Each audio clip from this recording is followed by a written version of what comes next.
Friends, अगर आपके अपराजिता के प्लांट पे फ्लावर्स नहीं आ रहे हैं तो फ्लावर्स कैसे लेना है, किस तरीके से प्लांट में फ्लावरिंग को बूस्ट करना है, कंप्लीट इन्फॉर्मेशन मैं आपको दे रहा हूं। इसलिए वीडियो को पूरा देखिएगा, जिससे आप भी अपने प्लांट्स पे इसी तरीके से फ्लावरिंग ले सकते हैं। मेरे इस प्लांट पे आप देखेंगे कम से कम 20 से 30 फ्लावर्स डेली आते हैं और अभी इसमें बहुत सारे फ्लावर्स लगे हुए हैं। तो ऐसी फ्लावरिंग अगर लेना है तो टॉपिक पूरा देखिएगा। मैं हूं अनूप, आपका होस्ट, और आप देख रहे हैं बगिया की ABC।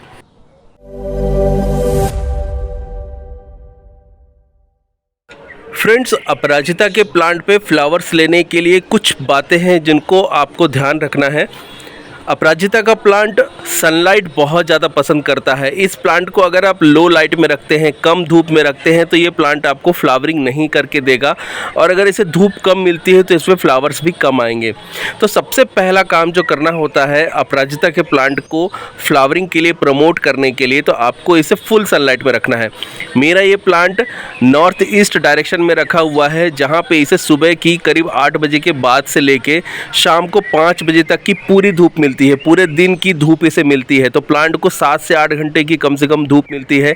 और जब इतनी धूप इसे मिलती है तो प्लांट सही तरीके से फ्लावरिंग के लिए प्रमोट होता है। तो पहला काम आपको करना है, पूरे दिन की जितनी धूप दिन भर रहती है वो प्लांट को मिलनी चाहिए, ये आपको इंश्योर करना है। दूसरा काम करना है, प्लांट का जो पॉट है इसके अंदर में नमी।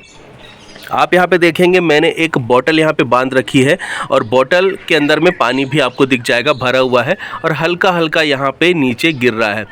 इसके पीछे रीज़न है, ये जो प्लांट है फुल सनलाइट में रखा हुआ है। फुल सनलाइट में रखने के कारण और इतना बड़ा प्लांट होने के कारण, इसमें इतनी सारी लीव्स होने के कारण वाटर बहुत ही ज़्यादा तेज़ी से इवोपरेट होता है पॉट के अंदर में से। तो यहाँ पे अगर सॉइल के अंदर में नमी कम होगी तो लीव्स येलो होके गिरना स्टार्ट हो जाती हैं। तो आपको क्या करना है, नमी बना के रखनी है, लीव्स येलो होके नहीं गिरे, प्लांट स्ट्रेस में नहीं जाए इसलिए। दूसरा, प्लांट को अगर फ्लावरिंग के लिए बूस्ट करना है तो सही तरीके से नमी भी मिलनी चाहिए, क्योंकि जो ये ग्रोथ होती है, आप देखें यहाँ पे ये नई ग्रोथ निकल रही है, इसमें ठीक ऊपर आपको 2 बर्ड्स दिख जाएंगे। ऐसे ही कहीं पे भी आप अगर देखेंगे तो आपको बर्ड्स देखने को मिलेंगे। तो जो नई ग्रोथ निकलती है इसको नमी चाहिए।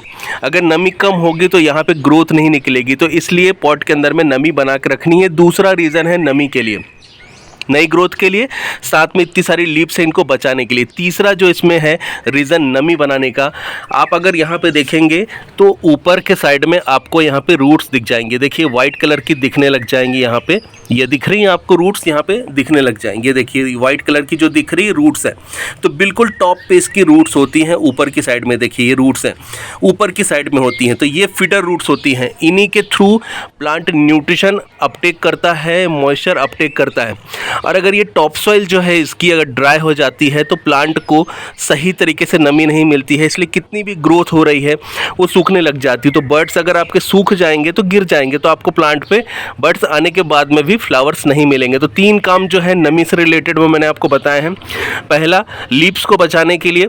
दूसरा, इसके अंदर में जो न्यू ग्रोथ आ रही है उसको सही तरीके से चलने के लिए नमी चाहिए। और तीसरा, फीडर रूट्स हैं तो उनको चाहिए न्यूट्रिशन, उनको चाहिए नमी, और उसको अगर आप बराबर रखते हैं तो प्लांट पे जो फ्लावरिंग बर्ड्स हैं वो सूख के गिरेंगे नहीं। अगर इसमें फ्लावर्स आ रहे हैं लेकिन कन्वर्ट नहीं हो रहे हैं तो उसके पीछे है कम नमी, जो कि सबसे ज़्यादा बड़ा रीज़न है। इसीलिए मैंने यहाँ पे एडिशनल एक ये जो है बॉटल लगा रखी है भर के 1 लीटर की, और इसको पानी देने के बाद में साथ में मैं फिल करता हूँ। और इससे हल्की हल्की नमी जो मेरे ना रहने पे अगर कम समय हो गया या थोड़ा भी ऐसा हो गया कि पानी दे नहीं पाया, भूल गया गलती से भी, तो इससे वो मैनेज हो जाए, इसलिए इसे लगा रखा है। तीसरा काम करना है, दिन में 3 बार कम से कम पानी देना है। सुबह दीजिए इसे 8 बजे 9 बजे के आसपास, दोपहर में दीजिए 12 से 1 बजे के आसपास, शाम को दीजिए 5 बजे के आसपास। ये 3 टाइम इसमें आपको पानी देना ही देना है। अगर आप ये 3 टाइम इसमें पानी मिस करते हैं तो फीडर रूट्स इसकी सूखेंगी, प्लांट स्ट्रेस में जाएगा। फिर इसके बाद में जो नई ग्रोथ आ रही है वो सूखना स्टार्ट होगी, जो फ्लावरिंग बर्ड्स आ रहे हैं वो सूखना स्टार्ट होंगे और लीव्स इसकी येलो होकर गिरना चालू होगी। तो प्लांट स्ट्रेस में आने के कारण फ्लावरिंग कम कर देता है, बंद कर देता है। अगर मैं आपको मेरे प्लांट पे ग्रोथ दिखाऊं तो आप बोलेंगे कितनी अच्छी ग्रोथ है। ये देखिए ग्रोथ कितनी आ रही है इसके अंदर में, जहाँ पे भी आप देखेंगे नई ग्रोथ आपको दिख जाएगी और फ्लावरिंग बर्ड्स देखने को मिल जाएंगे। तो ये पीछे रीज़न है इसके अंदर में नमी बना के रखना। दूसरा काम करना है, सॉइल के अंदर में आपको कंपोस्ट देना है। तो जब भी आपको यहाँ पे जो सॉइल है इसके ऊपर में खाद दिखना बंद हो जाए, जब आपको लग जाए कि अब यहाँ पे खाद नहीं दिख रही है, तब आपको इसके अंदर में खाद दे देनी है। खाद आप कोई भी दे सकते हैं। आप इसके अंदर में गोबर की खाद दे दीजिए, सबसे बेस्ट होती है। अगर गोबर की खाद नहीं है तो आप इसमें वर्मी कंपोस्ट दे दीजिए, आप इसमें लीफ कंपोस्ट दे दीजिए, आप किचन वेस्ट दे दीजिए, कोई भी दे दीजिए, किसी भी तरीके की खाद दे सकते हैं। खाद देना हर 1 से 2 महीने में ज़रूरी है। इसके बाद में 5वां, इस प्लांट के अंदर में अगर आपको ग्रोथ नहीं दिख रही है, किसी भी कारण से ग्रोथ नहीं आ रही है, तो आप सॉफ्ट प्रूनिंग कर सकते हैं। जो भी इसमें बढ़ती हुई स्टेम है इनको कट कर दीजिए, इससे नई ग्रोथ प्रमोट हो जाएगी। वैसे जो मैंने आगे की चीज़ें बताई हैं 4, अगर उनको आप फॉलो करते हैं तो प्रूनिंग इसमें ज़रूरत नहीं पड़ती है। 5वां काम के बाद में फ्रेंड्स 6ठा काम इसके अंदर में है लिक्विड फर्टिलाइज़र। आपको प्लांट की सॉइल के अंदर में 10 दिन के गैप में कोई भी एक लिक्विड फर्टिलाइज़र देना है। आप किचन वेस्ट से लिक्विड फर्टिलाइज़र तैयार करके दे सकते हैं। मैंने बताया है मेरे कई टॉपिक के अंदर में, किचन वेस्ट का लिक्विड फर्टिलाइज़र आप बहुत अच्छे से तैयार कर सकते हैं। जितना भी घर से किचन वेस्ट निकल रहा है उसको किसी ऐसे कंटेनर में जिस पर ढक्कन लगता हो उसके अंदर में डालते जाइए और पानी भर के उसको रख दीजिए। डेली बेसिस का उसमें ऐड करते जाइए। जब वो फुल हो जाए तो उसको ढक करके आप छोड़ दीजिए। 2-4 दिन के अंदर में उसे एक बार आप चलाइए, महीने भर उसको आप पड़े रहने दीजिए।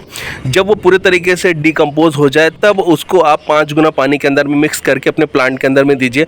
फिर आप देखिए प्लांट में कितनी अच्छी ग्रीनरी देखने को मिलेगी, कितना अच्छा रिजल्ट देखने को मिलेगा। इसके ऊपर में मैंने टॉपिक दिया है, तो आप पेज में से या फिर मेरे चैनल में से जाके उसका वीडियो भी एक्सेस करके देख सकते हैं। बहुत अच्छे से काम करता है। आप अगर किचन वेस्ट का इस तरीके से फर्टिलाइज़र लिक्विड में तैयार करके देते हैं, आप उसमें चाहें तो बायो एंजाइम भी प्रिपेयर करते समय ऐड कर सकते हैं। उस खाद को और भी ज़्यादा अच्छा बनाने में मदद करता है।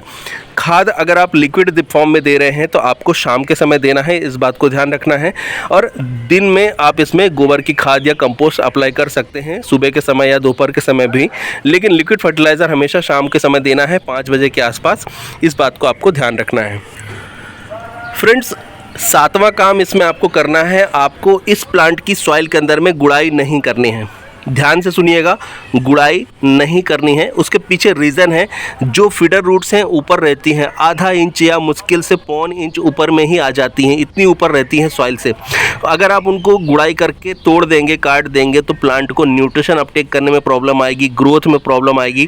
तो इस कारण से प्लांट चलना बंद कर देता है। तो अगर आप गुड़ाई कर रहे हैं तो ये भी एक रीज़न है आपके प्लांट पे फ्लावर्स नहीं मिलने का। इसलिए इस प्लांट के साथ में छेड़खानी बिल्कुल भी नहीं करनी है। एक बार लगाने के बाद में आपने इसे छोड़ दिया, उसके बाद में मुश्किल से उंगली से आप जितना मैंने अभी आपको सॉइल हटा के बताया था या ऐसे जो दिखाया है, इतनी ही हटाने पे देखिए यहाँ पे रूट्स दिखने लग जाती हैं, रूट्स आ रही हैं। मैं पानी डाल के भी आपको दिखाता हूँ। ये देखिए फ्रेंड्स, ये पानी में डाल रहा हूँ, आपको रूट्स दिख जाएंगी साफ साफ। ये देखिए दिख गई आपको कितनी ऊपर इसमें रूट्स हैं, ये फाइबर रूट्स। अब आप अगर गुड़ाई करके इनको तोड़ देंगे, काट देंगे, तो प्लांट कैसे चलेगा। इसलिए आपको प्लांट की सॉइल के अंदर में गुड़ाई बिल्कुल भी नहीं करनी है। ये बात आपको ध्यान रखनी है। अपराजिता के प्लांट पे अगर आप गुड़ाई करेंगे तो आपका प्लांट ग्रोथ सही तरीके से नहीं करेगा और इस पर आपको फ्लावरिंग भी सही तरीके से नहीं मिलेगी। 8वां काम करना है फ्रेंड्स, आपका प्लांट कम से कम 12 इंच के पॉट में लगा होना चाहिए। अगर इतना बड़ा है, मैं इसे अभी 14 इंच के पॉट में शिफ्ट करने का प्लान कर रहा हूं, लेकिन अभी सीजन है, फ्लावरिंग हो रही है, तो अभी नहीं करूंगा, थोड़ा समय बाद करूंगा, स्प्रिंग के पहले या स्प्रिंग के टाइम पे। तो इस प्लांट को आप बड़े पॉट के अंदर में लगाइए, क्योंकि बहुत ही ज़्यादा तेज़ी से ग्रोथ करता है। जब आप छोटा सा पौधा लेके आते हैं तब उसे 8 या 10 इंच के पॉट में लगाइए, लेकिन वो जब 6 महीने पुराना हो जाए तो आपको सीधे उसे 12 इंच के पॉट में शिफ्ट करना है। ज़्यादा बड़ा पॉट रहेगा तो प्रॉब्लम होगी, इसलिए आप 12 इंच के इसमें करिए। जब इतना बड़ा करीब हो जाए, इस तरीके से ग्रोथ हो जाए, तब आप इसे 14 इंच के इसमें शिफ्ट कर सकते हैं।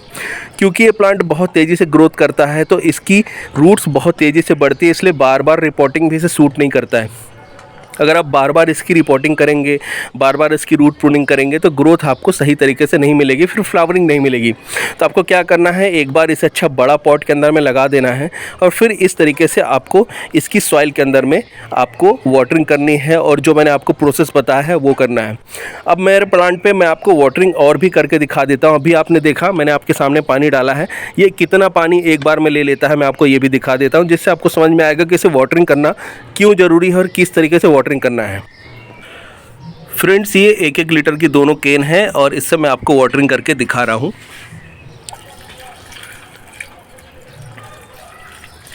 अभी आप देख लीजिए पॉट पे नीचे पानी नहीं आ रहा है बाहर,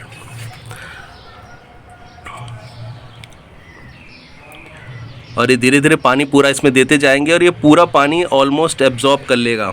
इतना सॉइल ड्राई हो जाता है, जबकि मैंने इसे करीब 9 बजे के आसपास पानी थोड़ी देर पहले दिया था। वीडियो थोड़ा सा बड़ा होगा, लेकिन ये नॉलेज गेन करने के लिए वीडियो मैं आपके लिए बना रहा हूँ, तो उम्मीद करूँगा आप इसे पूरा देखेंगे। आपकी प्रॉब्लम सॉल्व करने में ये हेल्प करेगा वीडियो। और ये बिना पॉज किए मैं आपको दिखा रहा हूँ, रोक नहीं रहा हूँ, डायरेक्ट मैं आपको दिखा रहा हूँ। तो यहाँ पे कोई भी एडिटिंग भी नहीं कर रहा हूँ कि मैं इसे कहीं पे ऐड करके या स्टॉप करके दिखा रहा हूँ। कंप्लीट ये जो है वन शॉट में ये वाला सीन मैं आपके लिए शूट कर रहा हूँ।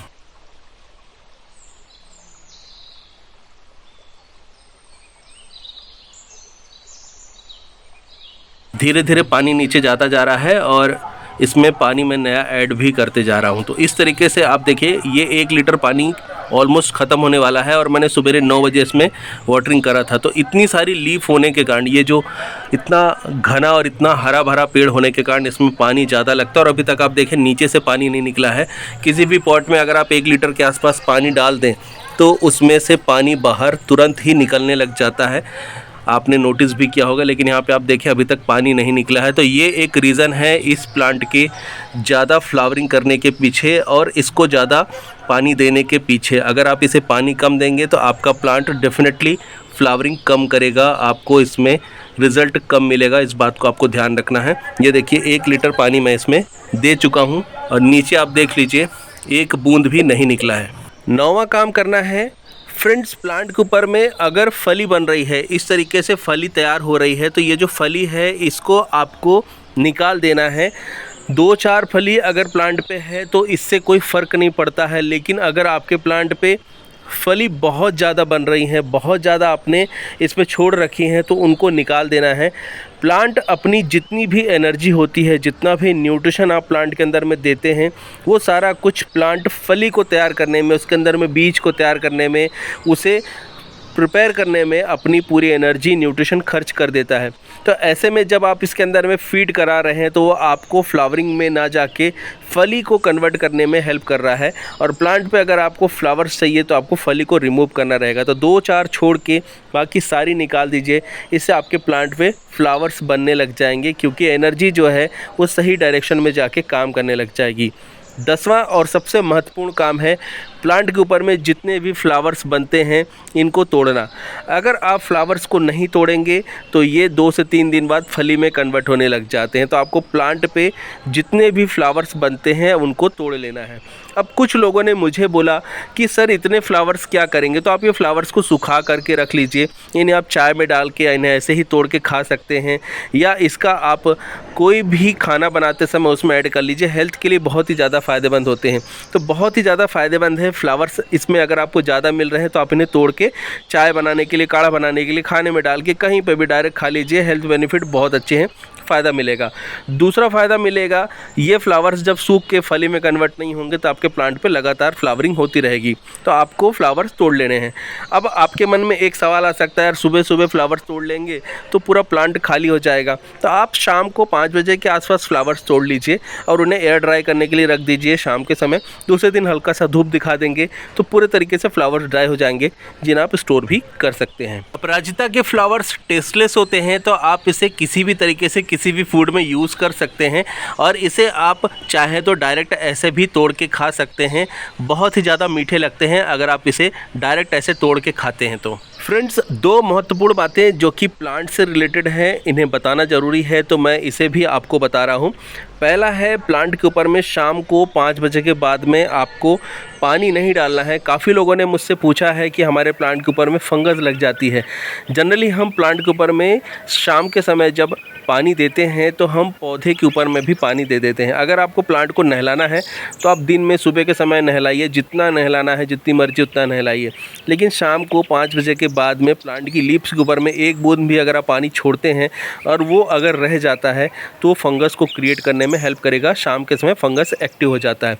तो इसलिए जब भी एयर में से जो गर्मी है, हवा है, जो वो कम हो जाती है और नमी धीरे धीरे बढ़ने लग जाती है तो फंगस उस समय डेवलप हो सकता है। इसलिए शाम को 5 5 बजे के बाद में प्लांट की जो लीव्स है इसके ऊपर में आपको पानी बिल्कुल भी नहीं देना है। इस बात को आपको ध्यान रखना है। लास्ट फ्रेंड्स, प्लांट के ऊपर में आपको अभी सर्दियों के समय में थोड़ा सा फ्लावर का साइज़ छोटा होता दिखेगा या फ्लावर थोड़े से कम खिलेंगे जैसे जैसे सर्दी बढ़ेगी। तो जब सर्दियों का मौसम तेज़ होने लग जाता है, जब सर्दियां अपने शुमार पे आ जाती हैं, पीक पे चला जाता है विंटर्स का समय, तब फ्लावर्स थोड़े से छोटे होने लग जाते हैं, लीव्स गिरने लग जाती हैं और इसके साथ में प्लांट के ऊपर में आपको फ्लावरिंग भी कम होने लग जाती है।